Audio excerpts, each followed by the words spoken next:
সাতক্ষীরায় স্থানীয় পর্যায়ে সমন্বিত কঠিন বর্জ্য ব্যবস্থাপনা বিষয়ে সচেতনতামূলক ক্যাম্পেইন অনুষ্ঠিত হয়েছে। সোমবার সকালে শহরের কারিমা মাধ্যমিক বিদ্যালয় প্রাঙ্গণে উন্নয়ন সংস্থা রূপান্তর এর আয়োজনে এবং গোফ্রাম প্যাক্ট কর্মসূচির অংশ হিসেবে ওয়াটার এইড ও সুইচ কন্ট্রাক্ট বাংলাদেশ এর সহযোগিতায় এই কর্মসূচির আয়োজন করা হয়েছে। ক্যাম্পেইনের বিভিন্ন প্রতিযোগিতায় বিজয়ীদের মাঝে পুরস্কার বিতরণ অনুষ্ঠান এবং প্রধান অতিথি হিসেবে উপস্থিত ছিলেন জেলা শিক্ষা অফিসার আবুল খায়ের।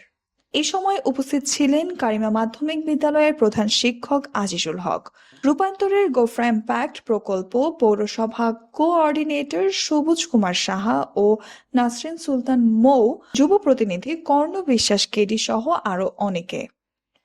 অনুষ্ঠানে বক্তারা বলেন, টেকসই পরিবেশ ও জনস্বাস্থ্য রক্ষায় সঠিকভাবে কঠিন বর্জ্য ব্যবস্থাপনা অত্যন্ত জরুরি। পরিবার ও সমাজের সবাইকে বর্জ্য পৃথকীকরণ এবং নির্ধারিত স্থানে ফেলার অভ্যাস করে তুলতে হবে। এতে যেমন পরিবেশ সুরক্ষিত থাকবে, তেমন শহর ও গ্রামের সৌন্দর্য অটুট থাকবে। ক্যাম্পেইনের অংশ হিসেবে শিক্ষার্থীদের মাঝে বর্জ্য ব্যবস্থাপনা বিষয়ে সচেতনতা বাড়াতে বিভিন্ন কার্যক্রম আয়োজন করা হয়।